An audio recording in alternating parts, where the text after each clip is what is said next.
आज से लाखों वर्ष पहले त्रेता युग में जब सूर्य देव ने विश्वकर्मा देव की पुत्री संज्ञा से विवाह करलन, लेकिन विवाह के बाद जब सूर्य देव देवी संज्ञा के करीब आवलन तब देवी संज्ञा सूर्य देव के ताप को सहन ना कर सकेली। समय यूं ही बीतत गई और फिर कई साल के बाद देवी संज्ञा ने व्यवस्थित मनु, यमराज, यमुना जैसे तेजस्विनी संतानों के जन्म दिलस और अक्सर संध्या सूर्य देव के तेज से परेशान रहली। और एक दिन देवी संज्ञा ने फैसला कैली कि मैं सूर्य लोक से काफी दूर जाके तपस्या करके सूर्य देव के तेज को झेले वाला बनब, तब सूर्य लोग वापस आए। पर उनकरा के अपन संतान के भी देख रेख करे के रहे और साथे में देवी संध्या चाहत रहे कि उनकरा के सूर्य लोग छोड़े के बाद सूर्य देव के पता ना चले। पर देवी संध्या ने अपने सिद्ध से अपने ही जैसी दिखे वाली खुद की छाया प्रकट कैली और उनका नाम संवरना रख ली और उनकरा के सब जिम्मेदारी सौंप कर तपस्या करे खातिर कोई अज्ञात वास पे निकल पड़ली।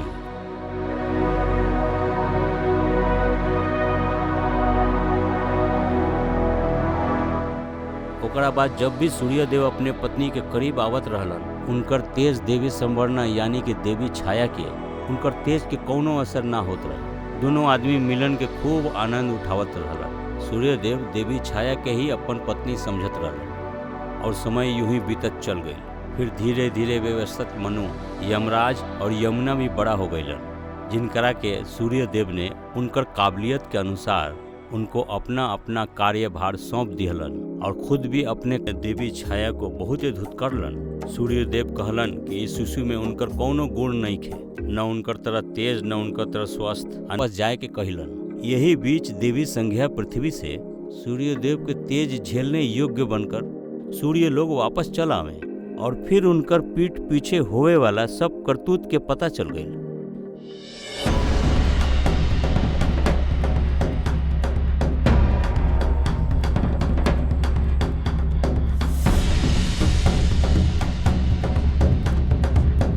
जेकरा बाद वो देवी छाया पर अंतरिक्त क्रोध भइलन और सूर्य देव को सब सच सच बता दिहलस। जेकरा बाद सूर्य देव ने देवी संज्ञा के ऊपर अपना क्रोध व्यक्त कैलन। साथ ही उन्होंने देवी छाया और शनि देव को सूर्य लोक से बाहर निकाल दिहलन और अपमान करके भगा दिहलन। जेकरा बाद शनि देव और माता छाया पृथ्वी की ओर चल दिहले और एक घने सुंदर से वन में रहे लगलन। वन में रहत रहत शनिदेव की मित्रता कांक राज से भइल। आई बहुते खूबसूरत वन में शनिदेव के माता छाया के साथ खुशी खुशी रहे लगलन। फिर समय बीतत गईल। कुछ साल के बाद सूर्य देव को शनिदेव के निवास का पता चलल। जेकरा बाद वो शनिदेव के जान के दुश्मन बन गईलन और शनिदेव के निवास स्थान वाले वन में सूर्य देव ने अपने शक्ति से आग लगा दिहले। जेकरा बाद देवी छाया को परछाई होवे खातिर वो आग से बचकर बाहर निकल गईली, लेकिन शनिदेव वो आग के चपेट में पूरी तरीके से फंस चुकल रहलन। फिर देवी छाया ने मदद के गुहार लगावे लगली।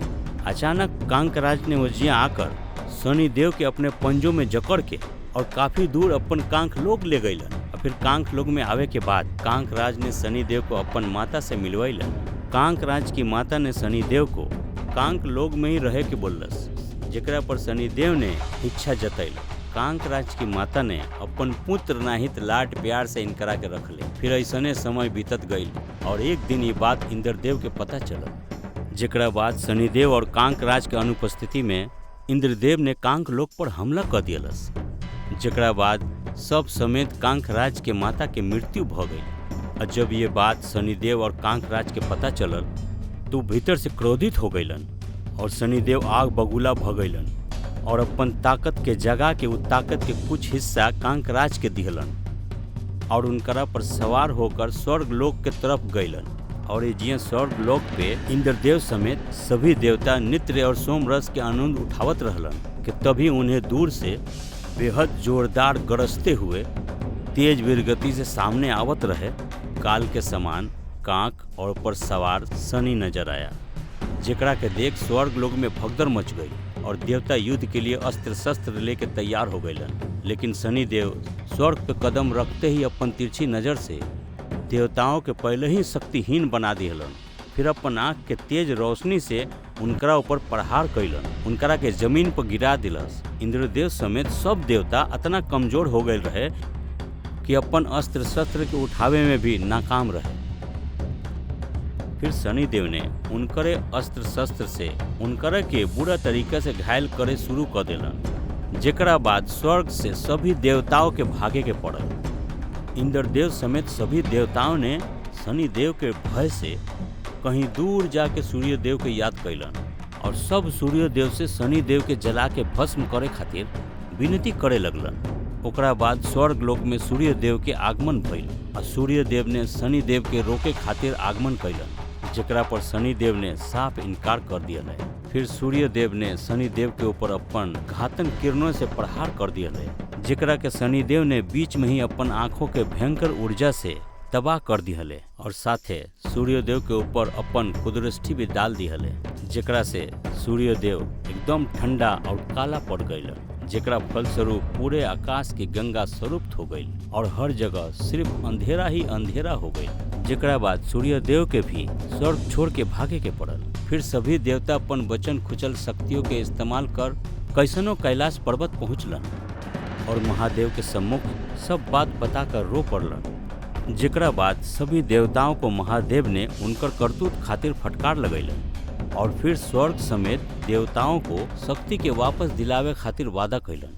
फिर महादेव ने अपने कुछ शिव गणे के टुकड़ियों को देवताओं के साथ स्वर्ग लोक रवाना कैलन, जेकरा बाद स्वर्ग लोक पहुँचते ही देवताओं ने शनिदेव को युद्ध के लिए ललकारलन। ओकरा बाद युद्ध करे खातिर देवताओं और शिव गणों के सामने उपस्थित भइलन और फिर शिव गण समेत सभी देवता एक साथ मिलकर शनिदेव के ऊपर टूट पड़लन, जेकरा बाद शनिदेव शिव गणों और देवताओं के प्रहार से बचे खातिर कांकराज के ऊपर जा बैठलन और अपन कुदृष्टि के प्रयोग करे खातिर उन्होंने सबसे पहले शिव गणों को शक्तिहीन बना दिहलन, जेकरा बाद वो जमीन पर गिर गईलन। फिर शनिदेव ने अपन ताकत से इंद्रदेव और सूर्यदेव को ऊंची मुरझा दिलन और ये देख के सभी देवता स्वर्ग लोक से अंतर्धान हो गए।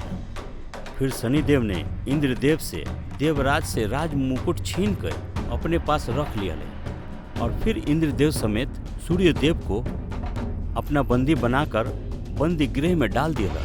एजिया अग्निदेव और वरुण देव समेत बाकी देवता स्वर्ग लोक से दोबारा से भागते हुए कैलाश महादेव के पास आ पहुँचलन और महादेव के सब बात बतैलन। उनकरा के स्वयं स्वर्ग लोक चलकर शनिदेव के समाप्त करे खातिर विनती करे लागलन। अतना सुनते ही महादेव कैलाश से अंतर्धाम हो गईलन और देवता देखते रह गईलन और एजिया स्वर्ग लोक पे शनिदेव अपन पूरा डांट जमा के बैठ गईलन रहे। अब इंद्रदेव समेत सूर्यदेव को एक बड़ा दंड देवे खातिर जुट गईलन रहे कि अचानक स्वर्ग लोक में सैलाब आ गई, पूरा स्वर्ग थर्रा गई।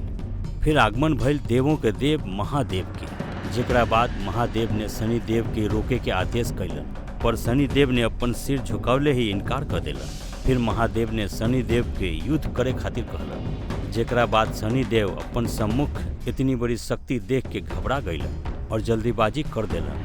शनिदेव ने अपन पूरा ताकत महादेव पे ही डाल दिलन, जेकरा जवाब में महादेव ने अपन तीसरा आंख के शनिदेव के तरफ तनिका सा खोल दिलन, जेकरा फल स्वरूप महादेव के तीसरे आंख से तनिके ऊर्जा से शनिदेव के शरीर बीच से फाट गई और बुरा तरीका से घायल हो गईलन।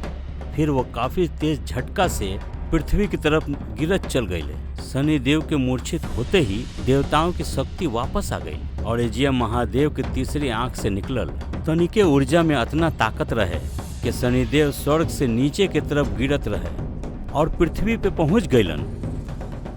अब सब पेड़ से गिरत पड़त एक पीपल के पेड़ में जाके अटक गईलन। शनिदेव पूरा तरीके से अधमरा हो गईलन रहे। ऐसा लागत रहे कि वो अब ना रहले, लेकिन कुछ देर के बाद उनकरा होश भइल। फिर उनकरा के महादेव के शक्ति के एहसास भइल, जेकरा बाद शनिदेव महादेव से काफी प्रभावित भइलन और उनकरा के अपना गुरु मान लेहलन। पीपल के पेड़ में वैसे पड़े पड़े तपस्या में लीन हो गईलन। शनिदेव में अतनो ताकत ना बचल रहे कि तनी हिलडुल कर सकेले। फिर काफी वर्षों तक पीपल के पेड़ में ऐसे ही पड़े पड़े घोर तपस्या करे के बाद महादेव शनिदेव से काफी प्रसन्न भइलन और महादेव शनिदेव के क्षमता और साहस से पहले से ही काफी प्रभावित रहे। यही खातिर उन्होंने शनिदेव को पीपल के पेड़ से अंतर्धान कर अंतरिक्ष में लाके खड़ा कर दिया और पहले नहीं स्वस्थ बना दिया। और साथ ही महादेव ने शनिदेव को एक दिव्य त्रिशूल भेंट कैले, जेकरा बाद महादेव शनिदेव को एक लोक भी भेंट कैले जेकरा के महादेव ने शनि लोक नाम कैले। ओकरा बाद महादेव ने समस्त ब्रह्मांड के सभी देवताओं के मौजूदगी में शनिदेव को पूरे ब्रह्मांड के न्यायाधीश घोषित कैलन, यानी कि न्याय के देवता। और ये देख के सूर्यदेव समेत सभी देवता के शनिदेव के साथ किए गए क्रूरता के खातिर अपन गलती के एहसास भइल। फिर अपन गलती के पछतावा करे खातिर सूर्यदेव पृथ्वी जाकर देवी छाया को सूर्य लोक वापिस लावे और खुशी खुशी रहे लगलन।